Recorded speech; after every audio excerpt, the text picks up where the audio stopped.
Olá, irmãos, irmãs, bem-vindos.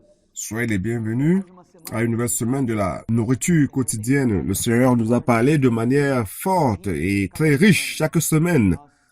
Nous sommes dans le livre 3 de cette série, alors viendra la fin. Et ce volume, c'est préparer le matériau pour l'édification. Le thème de la semaine 3, c'est sur le chemin de Jérusalem.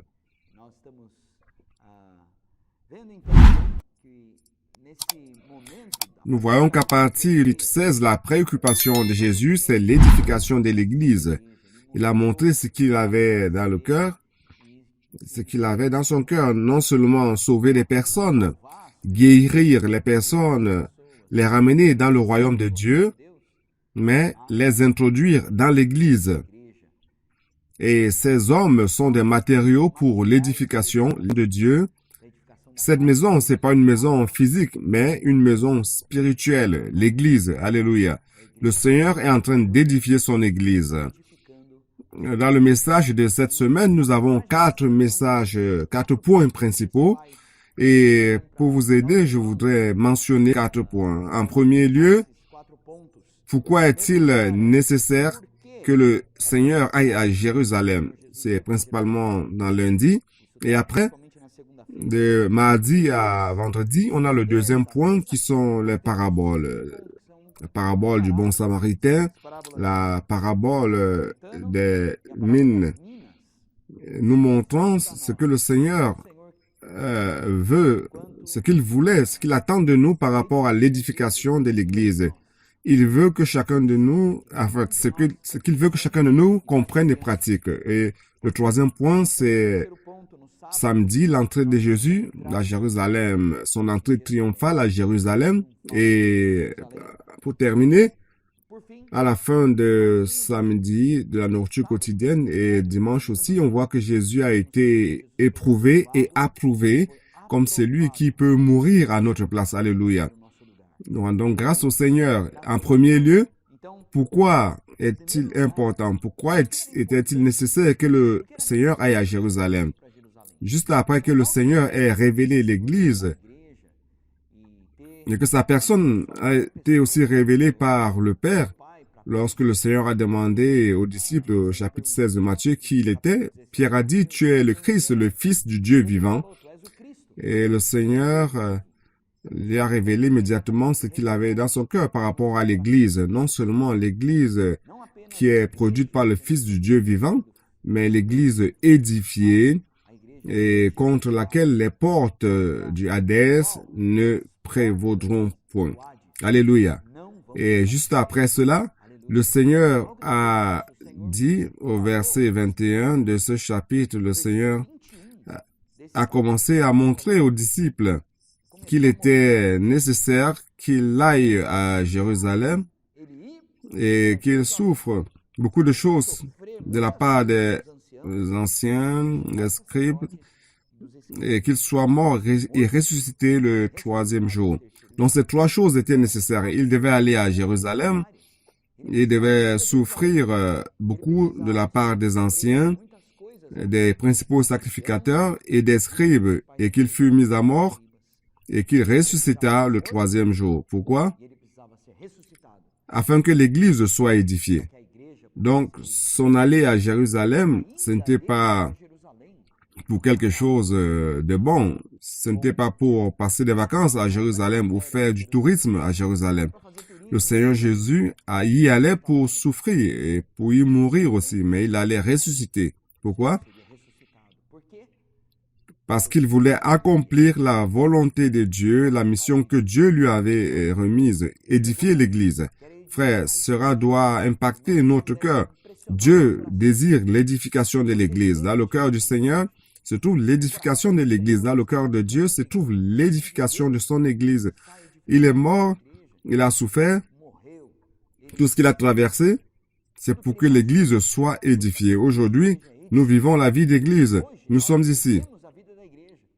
Nous devons avoir aussi cet objectif, que ce soit clair pour nous. Ça doit être le désir qui règne dans notre cœur et jusqu'à ce qu'il ait son Église édifiée. Nous devons vraiment nous remettre à cela. Alléluia, le Seigneur s'est remis à cela. Il s'est donné pour cela. Il nous a sauvés pour que son Église soit édifiée. Aujourd'hui, c'est notre tour. Soyons de ceux qui reçoivent cette charge. Et cette décision d'aller à Jérusalem était si ferme, si forte. Dans Luc chapitre 9, on a ces versets qui sont mentionnés dans lundi. Je voudrais vous les lire car réellement c'est très fort. Et c'est aussi sont les versets bases de cette semaine. Verset 51 de Luc 9 dit ceci. Lorsque le temps où il devait être enlevé du monde approcha, Jésus prit la résolution de se rendre à Jérusalem. Wow. On pouvait voir cela sur le visage du Seigneur. Celui qui le regardait pouvait voir qu'il était déterminé, décidé à aller à Jérusalem, car il avait son objectif qui était bien déterminé, et il avait dans son cœur que la mission, d'une manière claire, que sa mission était de produire l'Église et pouvoir l'édifier, édifier son Église. Donc il avait cette résolution sur son visage. Et quant à nous, nous devons apprendre auprès de notre Seigneur. Il est notre modèle. Il ne s'est pas distrait, il n'a pas abandonné, il n'a pas hésité, et il n'a pas non plus reporté ce qu'il devait faire. Pourquoi? Parce qu'il était un avec le Père. Il était engagé dans la volonté du Père. Frère, le visage du Seigneur manifestait quelqu'un qui était engagé dans la volonté de Dieu. Que notre visage, lorsque les gens nous regardent, puissent voir cela. Et qu'ils disent ça, celui-ci, je pense qu'il est vraiment engagé dans les choses de Dieu, qu'il est engagé dans le cœur de Dieu. Manifestons cela. Manifestons l'objectif de Dieu dans l'Église, l'édification de l'Église, conquérant des personnes, édifiant l'Église. Frère, le Seigneur nous appelle cette semaine afin d'être un avec le Seigneur dans sa commission de l'édification de l'Église. Verset 53 dit, le 52, dit, il envoya devant lui des messagers qui se mirent en route et entrèrent dans un bourg des Samaritains pour lui préparer un logement. Vous voyez, comme le verset 53 est intéressant, il dit, mais on ne le reçut pas parce qu'il se dirigeait sur Jérusalem. Donc, on ne l'a pas reçu parce que son aspect était de celui qui se dirigeait sur Jérusalem. Cela a impacté les personnes, que c'est merveilleux. Le fait que le Seigneur désirait avoir son Église édifiée, il désirait être un avec le Père, il désirait accomplir l'objectif pour lequel il est venu sur la terre. Cela aussi doit nous impacter. Nous devons demander au Seigneur afin qu'il nous impacte profondément et que cela soit manifesté en nous. Ce qui est dans son cœur, que ce qui est dans son cœur soit aussi dans notre cœur. Alléluia. Maintenant, nous entrons dans les deux paraboles que le Seigneur a enseignées à ceux qui le suivaient, ce qui était dans son cœur. Et quelle devrait être notre attitude par rapport à l'édification de l'Église. Notre temps dans la vie d'Église, le Seigneur a dit que nous devons aimer Dieu et aimer le prochain. C'est dans Luc 10, cette parabole que nous tous nous connaissons. La parabole du bon Samaritain.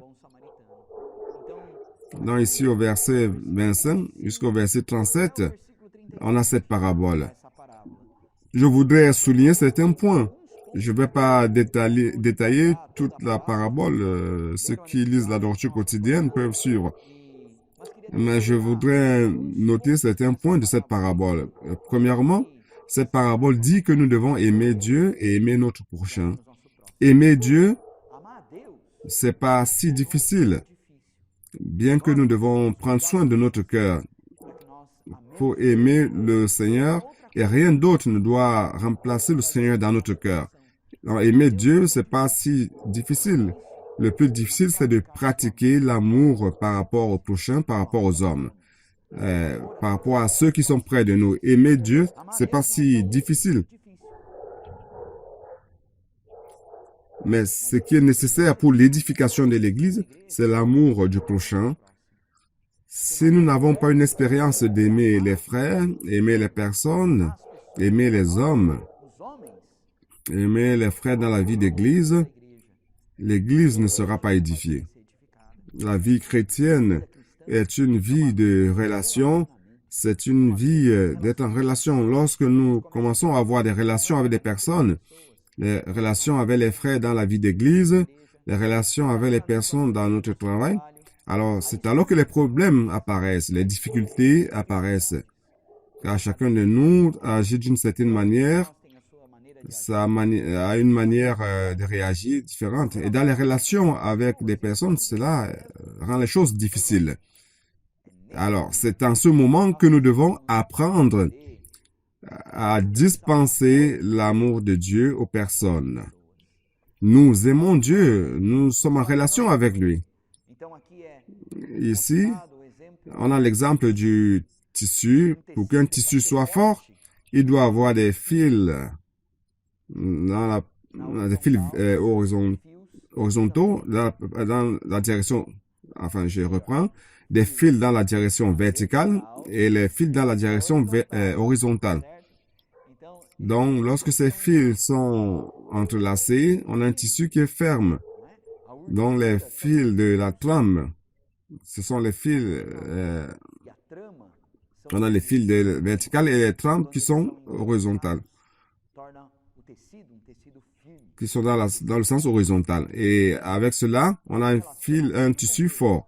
Dans notre relation avec Dieu, nous aimons Dieu dans le sens vertical, nous aimons Dieu, nous avons l'amour de Dieu, nous sommes en relation avec Dieu, et plus nous sommes en relation avec Dieu, plus ce Dieu qui est amour entre en nous, nous transforme. Il sera rajouté à notre être. Dans notre relation avec Dieu, Dieu nous illumine, il nous parle, nous recevons sa parole, nous cherchons à pratiquer sa parole. Nous avons la communion avec lui, nous invoquons son nom, nous recevons l'amour de Dieu. Et il se donne comme amour. Et à l'intérieur de nous, avec cela, nous pouvons aimer les hommes. Et lorsque les situations apparaissent, quand les problèmes de relation avec les personnes apparaissent, cette expérience que nous avons avec Dieu est appliquée dans la relation que nous avons avec les hommes. Et cela va produire l'édification de l'Église. Ça, c'est le tissu de l'amour, n'est-ce pas? C'est une histoire d'amour qui est en train d'être construite, qui est en train d'être édifiée. L'Église est en train d'être édifiée à travers la pratique de l'amour de Dieu. Notre relation avec Dieu, notre relation avec les hommes, cela est merveilleux. Donc nous avons la trame et les fils dans le sens vertical. On aura donc l'édification réelle et véritable. Alléluia. Donc cet amour doit être perfectionné en nous. Cet amour de Dieu doit être perfectionné en nous afin que nous aimions les personnes, que nous aimions les frères, que nous aimions les membres de notre famille, que nous puissions dispenser l'amour de Dieu à ceux qui sont proches de nous. Nous rendons grâce à Dieu. Et mercredi, le CPEV est mentionné. Le CPEV, c'est le centre de perfectionnement pour la propagation de l'Évangile. Alléluia. Le CPEV, c'est un lieu dans lequel nous sommes perfectionnés pour aimer les personnes. Dans le CPEV, nous sommes perfectionnés pour manifester l'amour de Dieu à tous les hommes. Je voudrais vous encourager, si vous n'avez pas encore passé un temps au CPEV, profitez de la parole de cette semaine. L'encouragement de la parole de cette semaine, et allons avoir l'expérience au CPEV. Essayez de vous organiser avec les frères dans votre église, ou une caravane pour aller au CPEV, pour y passer un week-end, respirant cette ambiance, respirant l'air du CPEV, afin d'être perfectionné dans l'amour de Dieu, aimant les frères, aimant les personnes, les incrédules. Et le Seigneur va nous amener à coopérer dans l'édification de l'Église. Loué soit le Seigneur. Cela est très bon. Donc nous devons être de ceux-là qui sont en relation avec les autres. Nous ne pouvons pas vivre isolés. La relation est nécessaire. Donc, cet interprète de la loi qui allait tenter le Seigneur, il a demandé qu'est-ce qu'il devait faire pour hériter de la vie éternelle. Cela équivaut à être un vainqueur, hériter de la vie éternelle, régner avec le Seigneur. Le Seigneur a dit, qu'est-ce que la loi dit? tu es interprète de la loi. Il a dit que la loi, c'est aimer Dieu et aimer les hommes. N'est-ce pas? Et le Seigneur a dit, pratique cela, et tu vas vivre. Et il voulait justifier, il dit, qui est mon prochain? Wow. Et le Seigneur a donné une parabole. Il a parlé des religieux, des sacrificateurs, des lévites qui passaient près d'une personne toute blessée et ils sont passés loin de cette personne sans y prêter attention. Frère, une vie religieuse ne manifeste pas l'amour pour les personnes. Si nous vivons une vie religieuse, cette vie ne va pas manifester l'amour. Oh Seigneur Jésus, cela est très impressionnant. Le Seigneur a dit que c'était un Samaritain. Cette personne qui a pris soin du blessé. Frère, le Samaritain était un peuple méprisé, un peuple qui était mélangé à d'autres races, qui n'étaient pas des Juifs. Ils n'étaient pas des Juifs purs, qui venaient de la descendance juive. Frère, cela montre que nous tous, nous sommes inclus pour être de ceux qui prennent soin des personnes, qui aiment les autres. Il suffit de vivre une vie de réalité, une vie remplie d'esprit, une vie de compassion, une vie qui a toujours compassion des autres, qui a de la miséricorde, qui regarde les personnes et leur amenant l'évangile comme le Seigneur Jésus dans Matthieu 9. Le Seigneur a dit, la Bible dit que le Seigneur regardait la multitude et il avait compassion d'elle. Car elles étaient comme des brebis, elles étaient fatiguées, affligées comme des brebis qui n'avaient pas de berger. Les personnes sont comme cela dans le monde. Beaucoup de frères et sœurs dans la vie d'église sont comme cela. Frères, nous devons être de ceux-là qui incluent tout le monde dans les soins, dans l'amour du Seigneur, aimant les personnes, aimant les frères et prenant soin d'elles. La vie d'église consiste à prendre soin des personnes. Ça, c'est la réalité de la vie d'église. La réalité de la vie d'église, c'est avoir de la compassion les uns les autres, prier les uns pour les autres, les alimentant de la parole prophétique, aider chaque frère, chaque sœur à développer son don. Frère, ça, c'est prendre soin des personnes. Pour cela, nous devons apprendre à partir de notre relation avec les frères, à mener tout en esprit et prendre soin de tous. N'est-ce pas? Et pour cela aussi, nous devons traiter de notre propre situation. Parfois, nous avons des choses en nous, les choses de notre vieil homme qui nous empêchent d'être en relation avec les frères. Nous avons la haine, la colère, n'est-ce pas? La jalousie, nous avons les envies. Toutes ces choses doivent être mises à la croix. Le Seigneur Jésus était décidé d'aller à Jérusalem pour mourir, souffrir entre les mains des anciens, des sacrificateurs, et mourir. Pourquoi? Parce qu'il devait édifier son Église. Et nous aussi, nous devons être décidés à prendre la croix afin que l'Église soit édifiée. Nous devons être décidés à éliminer ces choses du vieil homme afin que notre relation avec les frères, avec les sœurs, à travers cette relation-là, que l'Église soit édifiée. Alléluia. Donc, ce point de la parabole du bon samaritain, c'est ce point-là que je voudrais mentionner dans ce message. Et après, on a la parabole des mines. Le Seigneur comme un homme noble qui est allé vers un pays lointain. Le Seigneur n'est pas ici, il est mort, il est monté au ciel. Aujourd'hui, il est l'Esprit en nous. Et comme Esprit, il nous a remis des dons qui sont ces mines. Les dons servent à quoi? C'est pour l'édification de l'Église. Les dons, c'est pour que dans l'Église, il y ait production de rendement au Seigneur. C'est-à-dire que beaucoup de personnes soient conquises, que beaucoup de personnes soient sous les soins et que la vie de Dieu soit ajoutée à plusieurs, soit donnée à plusieurs afin que lorsque l'Église, le Seigneur revienne, que l'Église soit édifiée. Il nous a remis ces dons. Tout comme ceux-là à qui le maître a remis des mines. Et il leur a donné un ordre. Faire valoir jusqu'à ce qu'ils reviennent. Wow, cette phrase C'est le titre de vendredi qui parle de cette parabole. Faire valoir jusqu'à ce que je revienne. Frère, cet ordre doit résonner dans notre être, dans notre cœur chaque jour. Lorsqu'on se lève du matin, nous devons nous rappeler. Faire valoir jusqu'à ce que je revienne. Qu'est-ce que je dois faire aujourd'hui? Mon objectif aujourd'hui, c'est de faire valoir mes talents, car le Seigneur n'est pas encore revenu. Jusqu'à ce que je revienne. Donc, je dois faire valoir les talents que le Seigneur m'a donnés jusqu'à ce que le Seigneur revienne. Je dois faire valoir. Alléluia. Cela doit être notre objectif. Le Seigneur nous a donné tant d'outils aujourd'hui. Frères, ces outils, c'est pour inclure chacun de nous.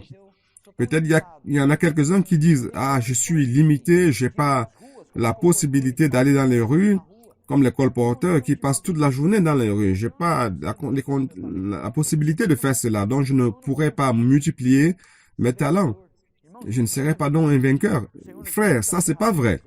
Le Seigneur nous a donné beaucoup d'outils aujourd'hui qui nous aident à multiplier les talents.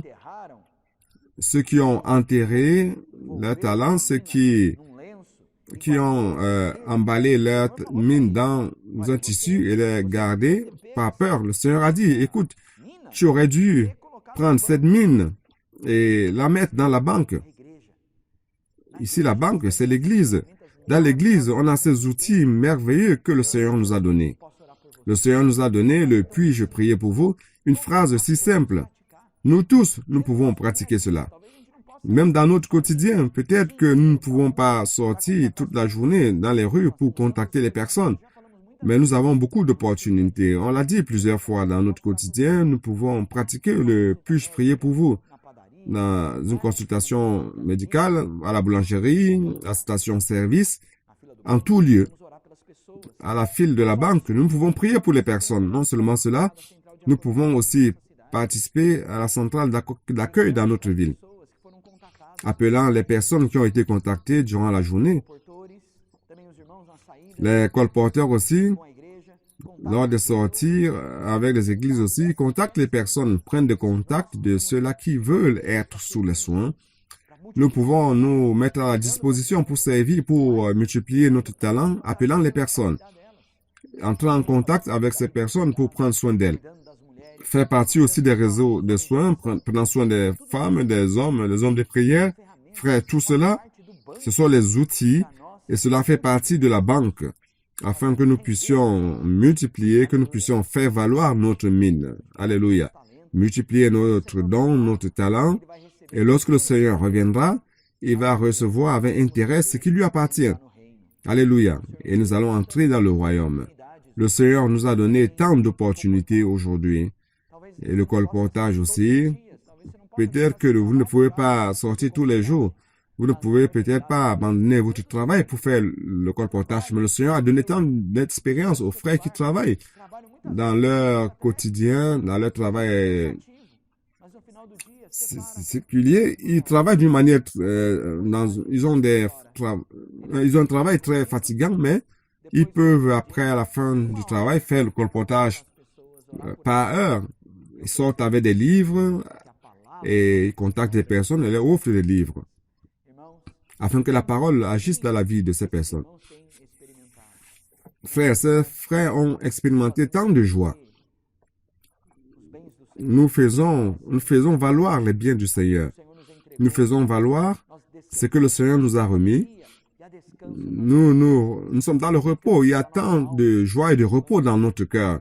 Il y a du repos pour notre âme. Rappelez-vous de Matthieu 11, lorsque nous prenons le joug du Seigneur, lorsque nous travaillons dans le repos de Dieu, prêchant l'évangile, faisant la volonté de Dieu, nous recevons ce repos. Frère, je voudrais mentionner cela, que nous avons beaucoup d'outils dans les services d'église. Les services d'église sont les opportunités pour multiplier nos dons, prenant soin des personnes. Tant dans les services de la vie d'église, nous pouvons développer tout cela pour prendre soin des personnes. L'objectif, c'est toujours de prendre soin des personnes. Jésus est le Seigneur. Pour terminer, le troisième point principal de ce message, c'est l'entrée de Jésus dans Jérusalem. Jésus est entré à Jérusalem montant sur un âne.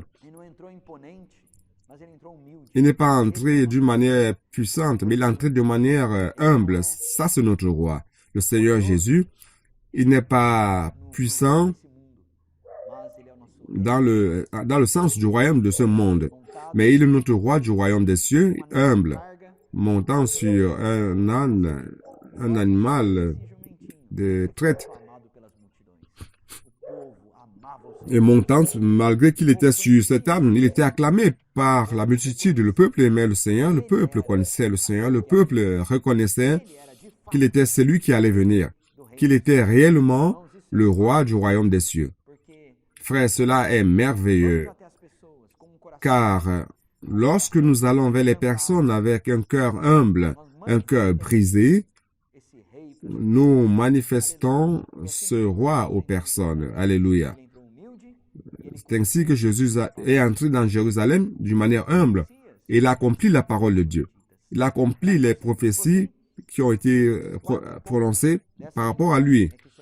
Et pour terminer, le quatrième point de ce message, c'est que Jésus a été éprouvé et approuvé. Le Seigneur Jésus,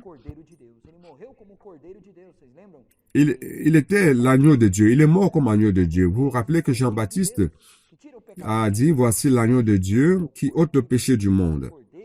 Jésus est l'agneau de Dieu et cet agneau, c'est l'agneau de Pâques, l'agneau pascal, l'agneau qui a été immolé à la Pâques. Dans le chapitre 12, nous voyons que cet agneau qui devait être immolé à la Pâques devait être examiné afin de s'assurer que l'agneau n'avait aucun défaut. L'agneau choisi pour être sacrifié ne devait avoir aucun défaut. Pour que le Seigneur Jésus meure à notre place, pour qu'il soit cet agneau de Dieu immolé pour nos péchés, il devait être examiné et être trouvé sans défaut. Il a été examiné dans Matthieu 21. Nous voyons que le Seigneur a été mis à l'épreuve par les sacrificateurs et les anciens. Voyez donc, frère, la multitude acclamait le Seigneur. La multitude était dans la joie et aimait le Seigneur Jésus. Mais les leaders religieux voulaient tuer le Seigneur Jésus. Le Seigneur a été mis à mort à cause des religieux, à cause de la puissance, du pouvoir qu'ils avaient. Oh Seigneur Jésus. Et ils ont éprouvé le Seigneur et voulaient mettre à l'épreuve l'autorité que le Seigneur a utilisée pour faire toutes ces choses. Mais ils n'ont trouvé aucun défaut en lui, ils ne pouvaient pas l'accuser, car le Seigneur, avec sa sagesse, lui a dit,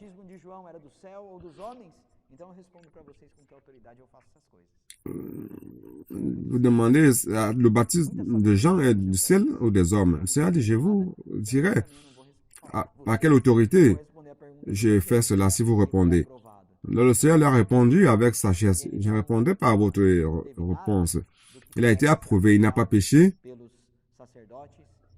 Et on n'a rien trouvé en lui pour être un point de chute de la part des sacrificateurs des anciens.